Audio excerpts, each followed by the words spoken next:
ask you this then. You mentioned the cost of living, the pain of the Kenyan people, like so many others around the world. There's so many reasons for it. You yourself come from a pretty hard scrabble, rags to riches background. You called yourself and your road to success like the hustler. What do you mean by that? Give me a little bit of your own background and what you think positions you and places you for this particular job at this particular time. Like America, it was called the land of possibilities. Kenya, with my candidature and with winning this election, the child of every Kenyan can know that they can live their dreams and actualize their dreams irrespective of whatever background they come from. And we are elevating Kenya to the next level, that ethnicity cannot be a barrier.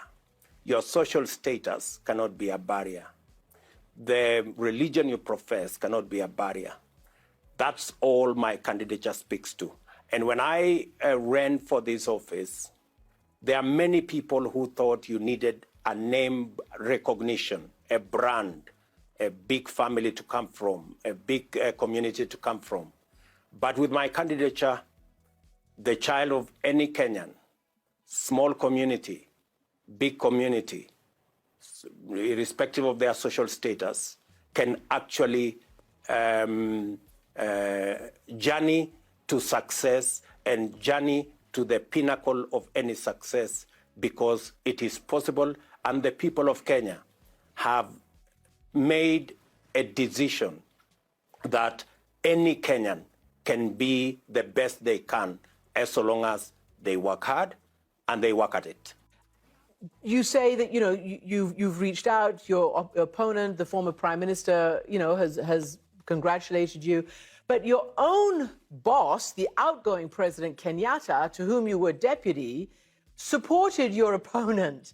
He didn't support you during this campaign. And so far, we don't know whether he's actually congratulated you or not. Has he, President Kenyatta?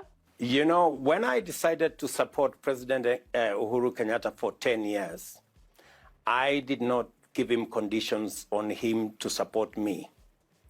And he's an adult.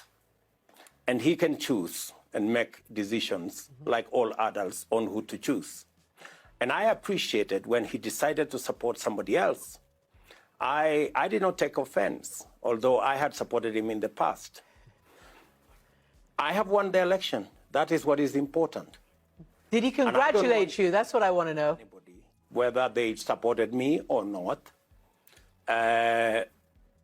Unfortunately, President Kenyatta has not seen it fit to congratulate me, but I think that's fine. I mean, maybe he's a bit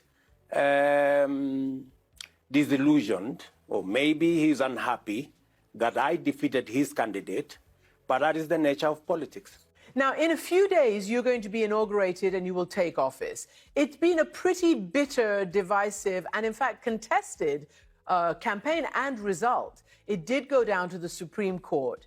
And you've now been congratulated for everybody abiding by the Supreme Court decision and because there was no violence. How do you take that, the fact that Kenya has become so known for violence around presidential elections, that this is somewhat of a pleasant surprise? I think it speaks to the heart of the maturity of the democracy of our country. No citizen, no leader wants their country to be famous for violence. And as the people of Kenya, we have raised the standard, I think, in our continent, and we have raised the standard even for ourselves, that we can go to an election, we can decide who our leaders are, and the next day we can go back to work.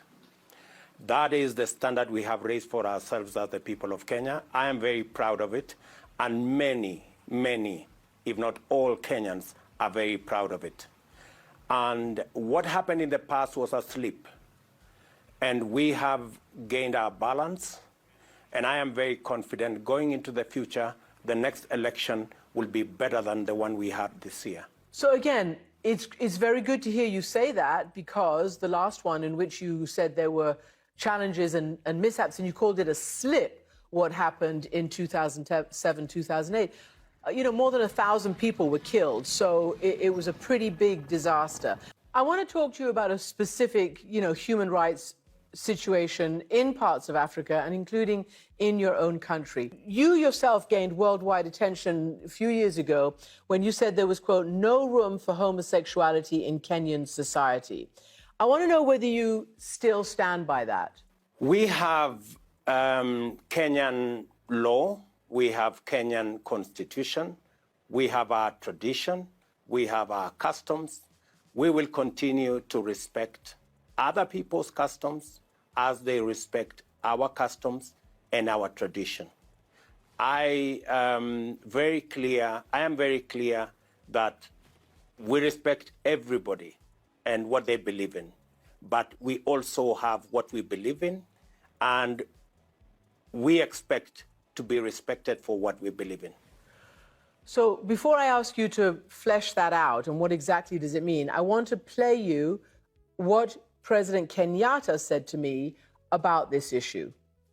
I will not engage in a subject that is of it is not of any major importance to the people and the Republic of Kenya. This is not an issue, as you would want to put it, of human rights or this. This is an issue of society, of our own base as a culture, as a people, regardless of which community you come from. This is not acceptable. This is not agreeable. So he's basically saying homosexuality is not agreeable. You've just said that you're kind of trying to thread the needle, that the law says one thing, but you respect everybody's rights. Will a Ruto administration crack down, like many other leaders in Africa, on the homosexual LGBTQ community, or will you allow them their human rights and their civil rights? I think on that subject, President Kenyatta was spot on. We do not want to create a mountain out of a molehill. This is not a big issue for the people of Kenya. When it becomes a big issue for the people of Kenya will make a choice. As it is now, we are grappling with 5 million young people who do not have jobs, 4 million people who are hungry, and that is my concern. That is the focus of the people of Kenya at the moment. When the issue you have discussed about homosexuality and the rights of LGBT will come, the people of Kenya will make a